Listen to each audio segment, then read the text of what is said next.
Hello, everyone. Today we have one of the most talented VFX artists with us, Ignace Aleya.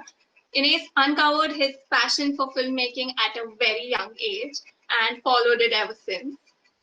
Um, he got his big break at an age of 18 when some of the directors approached him to do visual effects for their film. Some of his work includes Sleeping Beauty, The Snow Queen, and The Burning Dead. Am I correct?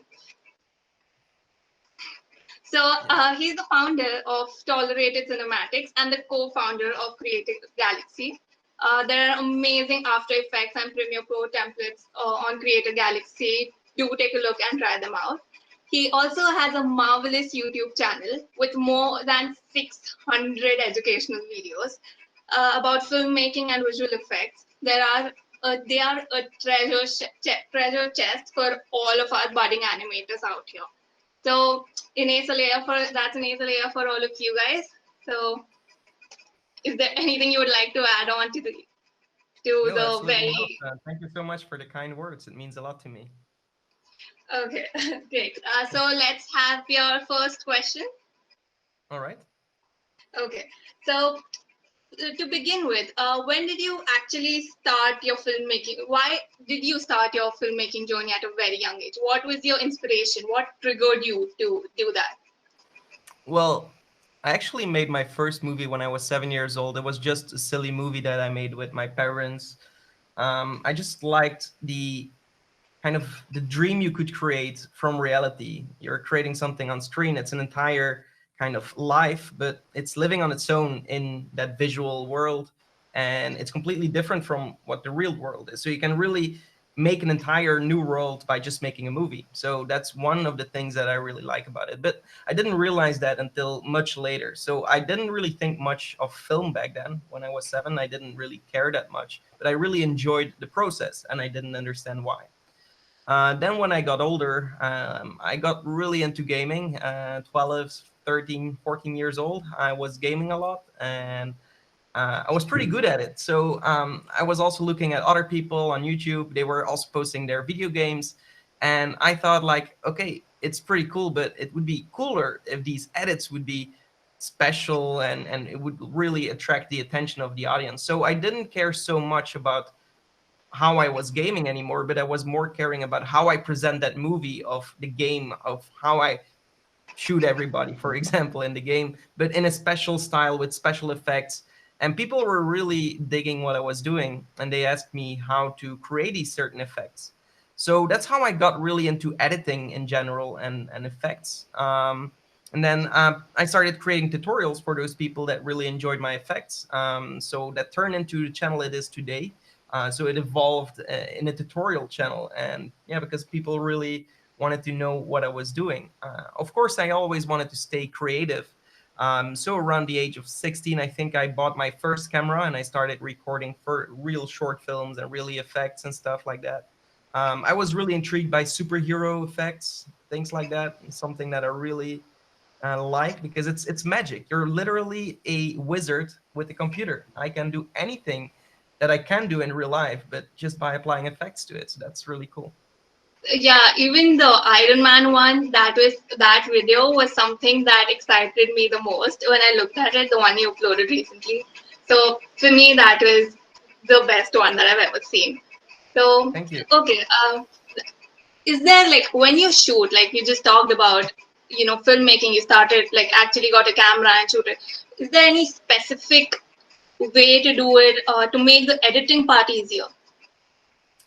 Yeah, so you have to really think of what you want to achieve afterwards. It's not like you go out and shoot something, you get to the computer and you think to yourself, what am I going to do today? You actually have to plan it. So when you work with visual effects, one thing that is really important is you need to do a lot of tracking. So you really need to analyze your scene when you have movement with the camera. You need to track the scene, and the easier way to do that is by increasing your shutter speed on your camera. So it's really important to have no motion blur whatsoever while you are filming, so you can then apply your effects and then fake the motion blur after, so you can really add it in there so you have that filmic look. But in the beginning you shouldn't film with the motion blur enabled.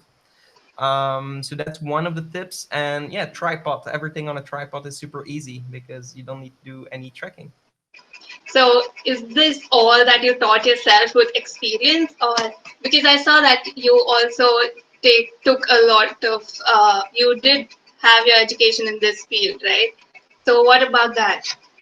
Well, to be honest, so first when I think when I was 16, I went to a school, a multimedia school. So it was graphic design and web design. And I entered there as a 16-year-old, but everyone who was there was already doing it since they were 13 years old. So I joined in very late in the class. And the teachers also told me it's going to be really hard to join now. If you don't know the basics, it's going to be really hard. And I said, I know the basics. It's all right. I will join the classes and I will follow. They said, yeah, but it's really hard. And I came to the class, and the first class I took, I was actually teaching the teachers how to do their things, and I was teaching the students because they never saw something like that in their class. I'm just talking about the school.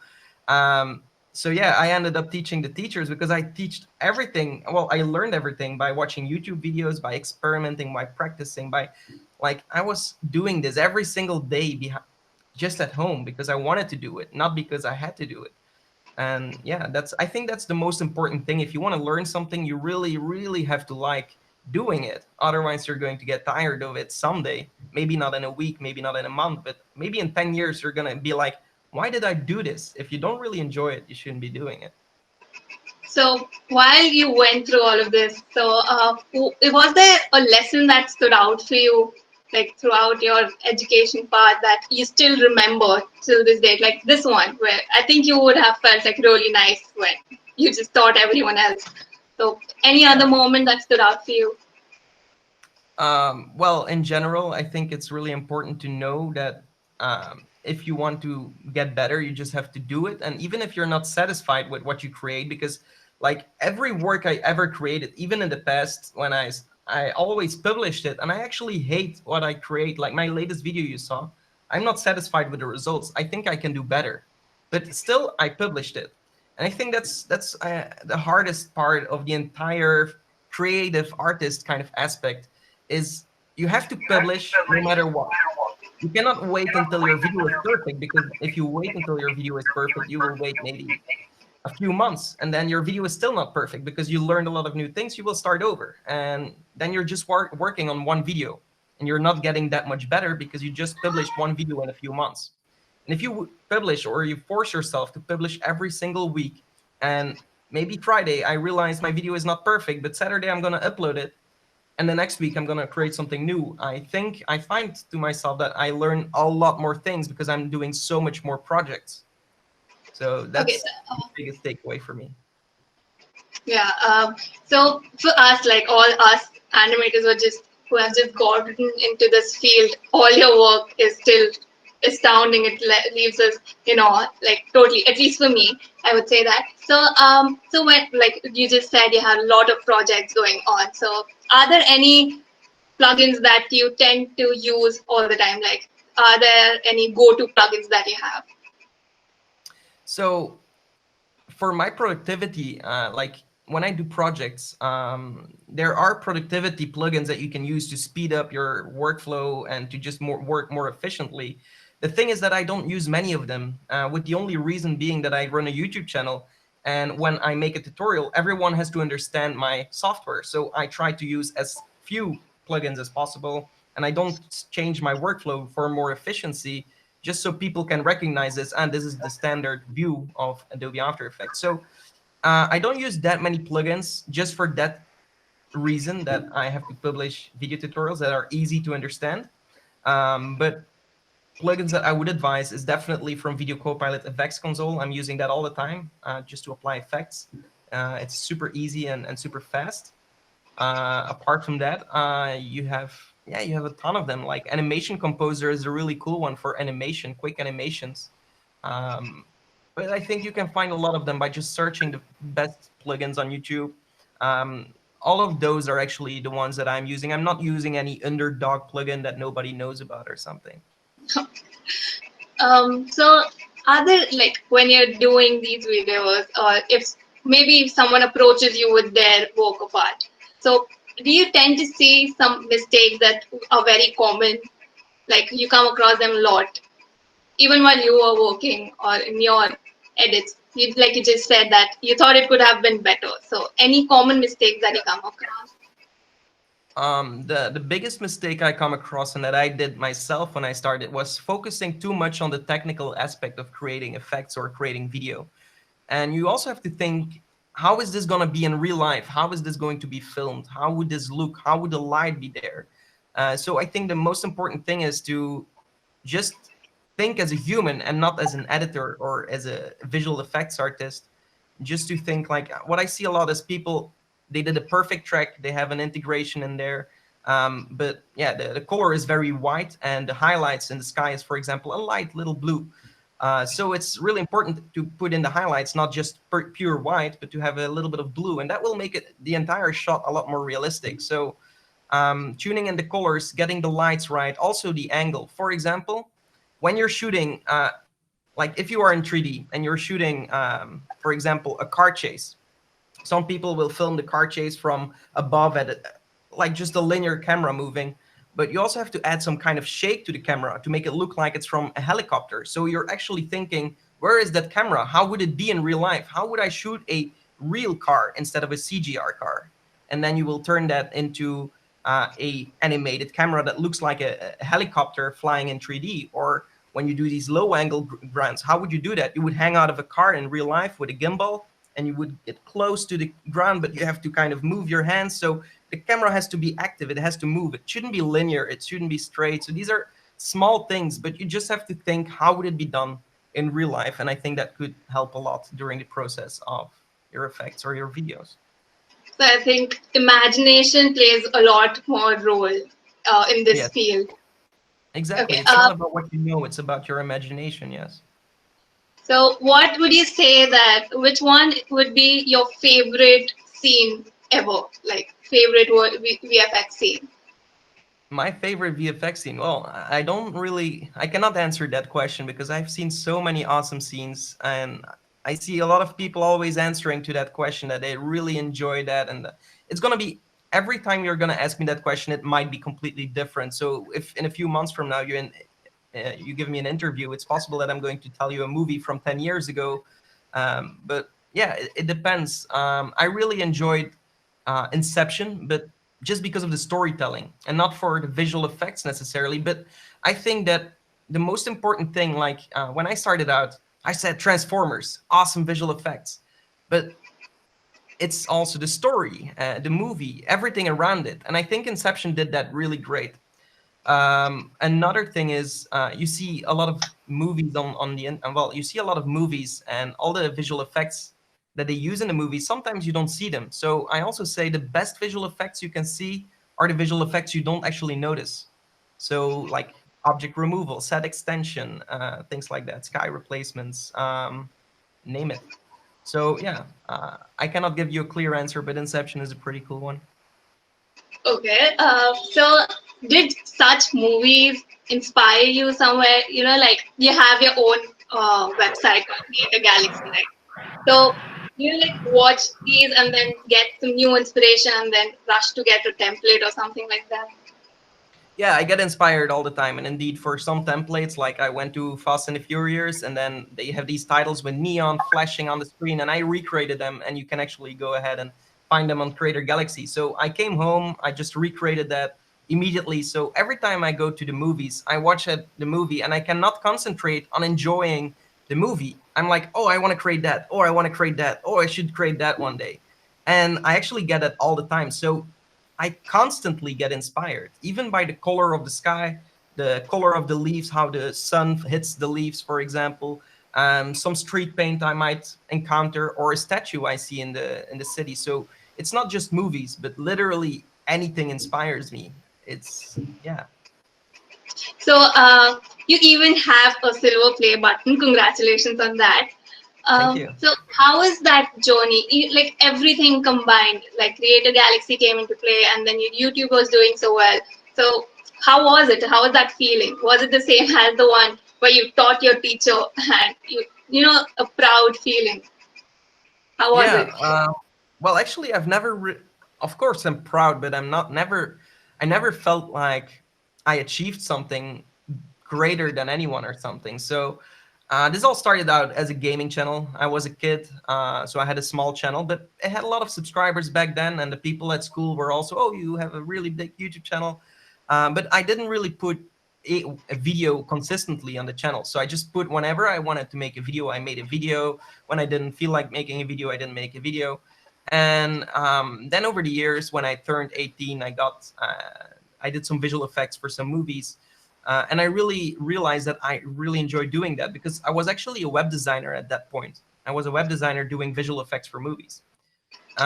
So I decided that video is the thing that I want to continue with, and I want to focus on video, and I'm going to do that on YouTube as well. But YouTube was more like a side thing, like a hobby, something I just enjoy doing. I started YouTube, by the way, not to make it my job, but just to give back to the community I learned so much from. So I just liked people enjoying my tutorials and me helping them. I just enjoyed that.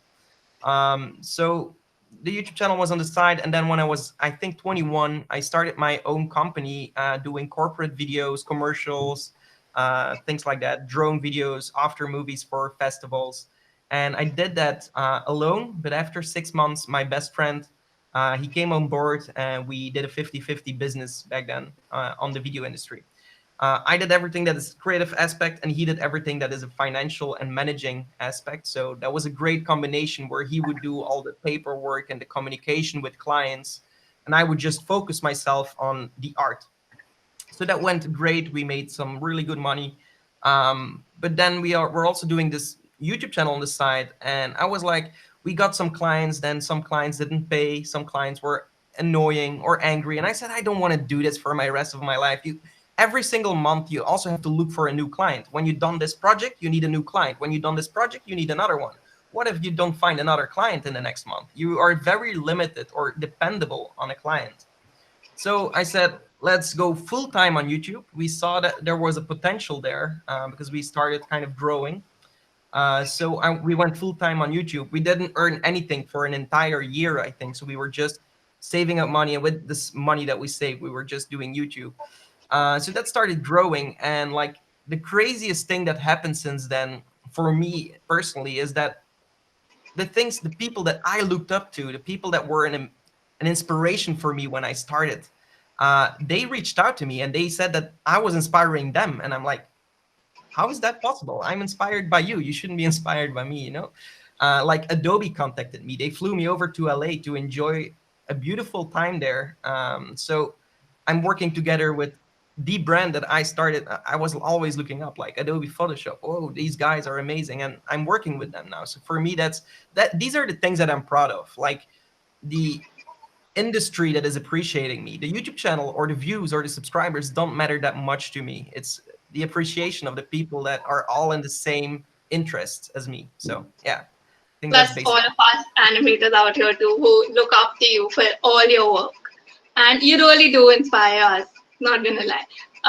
Okay, so moving on to something technical. So here I am not, I've just started my journey with animation and virtual effects.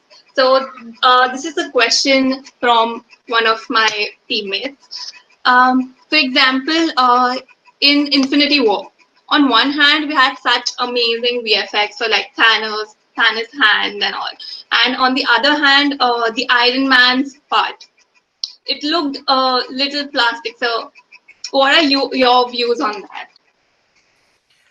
Yeah, so it's becoming more and more kind of fake, especially with Black Panther. There was a scene where he's fighting, I think on a bridge or something. It's super fake, in my opinion. It's like super fake. It's like 10 years ago visual effects. So I don't understand why, but the idea there is usually the best visual effects are a combination between reality and then in combination with visual effects. So when you are on scene, the first Iron Man, the suit that he was wearing was an actual suit. They built this suit. They put a lot of time in creating that. And then they did some CGI shots to combine and complement each other, real CGI, and it looks great. And what they stopped doing is creating that reel, because reel takes a lot of time to create a suit. You need a lot of money to do research. You need to create an entire setup. So I think what I noticed is that they're doing less and less practical and more visual effect, because the price of visual effect is dropping as well. So it's easier to do it like that, but it doesn't necessarily look great if you just do visual effects and you don't have any reference of real looks. I'll just show you a clip from an Indian movie. It's an Okay. indigenous movie, and we think that those are one of the best VFX scenes that we've seen till now for any Indian movie. So just a second, let me share my screen. I remember I've seen one scene of one Indian movie once, and it was like a Terminator guy changing with all these machine guns. You know that movie? Maybe Robot. Yeah, I think So so. yeah, so there's this movie called Robot. So yeah, even that is pretty cool. This is a movie called Bahubali. Can you see the YouTube video, the clips? So what do you think Okay. about it? Amazing scenery, a really incredible environment. So I think it's a pretty big budget movie there. Can you just break it down for us, like this particular scene where he jumps on like on the rocks and he goes up? Yeah, so I think it's a lot of rig. So I think they filmed this entire thing in a big studio with a lot of rigs, and then the biggest visual effect that we see here is a lot of rig removal and just isolating the actor and then putting a matte painting behind it. I think they did an entire environment. I'm not sure if they did it in 3D, or I think they also used real elements in there because it looks very real. So the integration where he sits on the rock. So I think they put a few real rocks and then an entire matte painting around it. I think it's not that hard to explain. It's rigs and matte painting, if I'm correct. Okay. So this was Bahubali, and it's a Tollywood film, if you know what those are. Mhm. So there's one more scene from the same movie that we would like to share.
So that was one with All the right. bullfight. It's like a very famous scene with the bullfight. So what do you Okay. think about that? Yeah, it's really cool. I did see that. Like, it's a bit difficult to see the perfect quality because we have a little bit of frame drops because of the screen share. But in general, I can get the idea. So I'm not sure if it looks perfectly realistic. I saw it a little bit being a little bit fake, but it's actually a great scene overall. I cannot say it's definitely well done. So do you think, like in recent times, like or in the coming times, visual effects can totally overcome all the practical effects? Like, can the whole thing be a visual effect? There will be cases. Obviously, you already have movies like The Lion King and Avatar to be entirely CGI, so it's definitely possible. Do I think the future lies there? Definitely not. I think reality is still reality. I think it will take quite a while until we are at such an because yeah. it depends on what you want, but you will always have directors and people that just want to shoot real stuff. And me as a visual effects artist, I actually am a big fan of real. So usually when I watch a full CGI movie, I will say, oh, it's they put too much visual effects in there. While I should be proud because that means it's my job in there. But Yeah. yeah, it should be a great balance between the both of them, in my opinion. Okay. So, like we talked about Bahubali, it looked like a big budget film. So, is it Yes. possible to have things in a limited budget, Sure, like yeah, have I could great do this, VFX? but I need time. You need a lot of time. Yeah, I Okay. think everyone can do one scene, one shot. The thing is, when you do an entire movie, 2 hours, yeah, it's a lot of work. You are probably with teams of 400, 1,000, 2,000 people. I don't know these specific numbers, but a lot of people are working on it. And then one guy is modeling, the other guy is rigging, the other guy is texturing, lighting, animating, compositing. So you have six people to do one thing, but I can do these six things alone, but it's going to take me a lot of time. And in a movie production, this is going to be very inefficient to do it that way. So it's good to have like everyone has his task. So yeah, I think any scene from any movie, you should be able to recreate it yourself for a very low budget. Yeah, it just depends on how much time you have. So, have you like worked as a team, and is there any project that has been your favorite project by now?